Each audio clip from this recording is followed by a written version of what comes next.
Saudi আরবের বৃহত্তম তেল শোধনাগার আরামকোতে আঘাত এনেছে ইরান।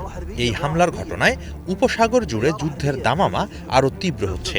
ইরানি ড্রোনের আঘাতের পরপরই আরামকোর রাস তানুরা রিফাইনারির কার্যক্রম বন্ধ হয়ে যায়।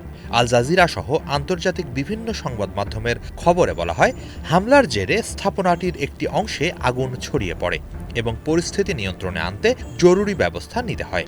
সৌদি কর্তৃপক্ষ আনুষ্ঠানিকভাবে বিস্তারিত মন্তব্য না করলেও সংশ্লিষ্ট সূত্রের দাবি, সতর্কতামূলক কারণে উৎপাদন স্থগিত রাখা হয়েছে। রাস তানুরা সৌদি আরবের জ্বালানি অবকাঠামোর অন্যতম গুরুত্বপূর্ণ কেন্দ্র। এখান থেকে প্রতিদিন বিপুল পরিমাণ অপরিশোধিত তেল প্রক্রিয়াজাত হয়ে এশিয়া, ইউরোপ ও উত্তর আমেরিকার বাজারে রপ্তানি হয়। দৈনিক 5,50,000 ব্যারেলেরও বেশি তেল শোধনের সক্ষমতা থাকায় এই স্থাপনা বৈশ্বিক জ্বালানি সরবরাহ ব্যবস্থার একটি গুরুত্বপূর্ণ হাব। রিফাইনারি ও সংলগ্ন রপ্তানি টার্মিনাল মিলিয়ে যে পরিমাণ তেল বিশ্ববাজারে যায়, তাতে সামান্য বিঘ্নও আন্তর্জাতিক বাজারে জ্বালানির দামে অস্থিরতা তৈরি করতে পারে। বিশ্লেষকদের মতে, সরবরাহ নিয়ে অনিশ্চয়তা বাড়লে অপরিশোধিত তেলের দাম তাৎক্ষণিকভাবে ঊর্ধ্বমুখী হওয়ার ঝুঁকি রয়েছে। এই ঘটনার প্রভাব শুধু সৌদিতেই সীমাবদ্ধ থাকেনি। উপসাগরীয় অঞ্চলের বেশ কয়েকটি দেশের বিভিন্ন শহরে নিরাপত্তা সতর্কতা জোরদার করা হয়েছে। আবুধাবি, দুবাই, দোহা ও মানামার মতো অর্থনৈতিকভাবে গুরুত্বপূর্ণ নগরীগুলোতে শিপিং ও জ্বালানি পরিবহন কার্যক্রমে বাড়তি নজরদারি চলছে। সংযুক্ত আরব আমিরাত ও ওমানের প্রধান সমুদ্র বন্দরগুলোতেও সতর্কতা জারি করা হয়েছে, কারণ এসব রুট দিয়ে বিশ্ববাজারে বিপুল পরিমাণ জ্বালানি ও পণ্য পরিবাহিত হয়। এদিকে কুয়েতে পরিস্থিতি আরও ভয়াবহ হয়ে উঠেছে। ইরানের হামলায় কুয়েতে বেশ কয়েকটি মার্কিন যুদ্ধবিমান বিধ্বস্ত হয়েছে।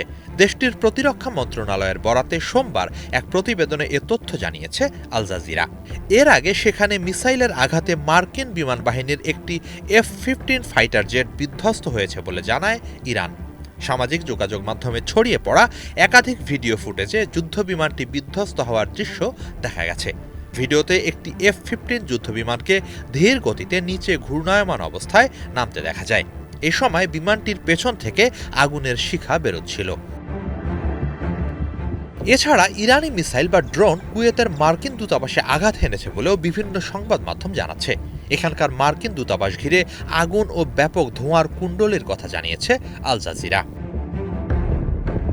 এই মুহূর্তে ইরানের ধারাবাহিক মিসাইল ও ড্রোন হামলার মুখে আছে কুয়েত। সেখানে মার্কিন সামরিক ঘাঁটি ও স্থাপনাগুলোকে হামলার লক্ষ্যবস্তু করছে তেহরান। আপাতত হামলা বন্ধ বা স্তীমিত করার সম্ভাবনা নাকচ করে দিয়েছে তারা। এই ঘটনা প্রবাহের মাঝেই একটি ভূগর্ভস্থ সুড়ঙ্গে বিপুল সংখ্যক ড্রোনের ভিডিও প্রকাশ করেছে ইরান। রাষ্ট্রীয় সংবাদ মাধ্যমে প্রচারিত ফুটেজে দেখা যায়, সুড়ঙ্গের ভেতরে সারিবদ্ধভাবে রাখা অসংখ্য ড্রোন ও রকেট লঞ্চার। বিশ্লেষকরা বলছেন, এটি সামরিক সক্ষমতার প্রকাশ্য প্রদর্শন এবং প্রতিপক্ষকে কঠোর বার্তা দেওয়ার অংশ। CNN সহ আন্তর্জাতিক সংবাদ মাধ্যমগুলো ভিডিওটি নিয়ে প্রতিবেদন প্রকাশ করেছে। সব মিলিয়ে উপসাগরীয় অঞ্চলে যুদ্ধাবস্থা আরও ভয়াবহ পর্যায়ে পৌঁছেছে। এই অবস্থায় এরই মাঝে বৈশ্বিক রাজনীতি ও অর্থনীতিতে বড় ঢেউ তুলতে শুরু করেছে। হিজল জোবায়ের, বাংলা ভিশন।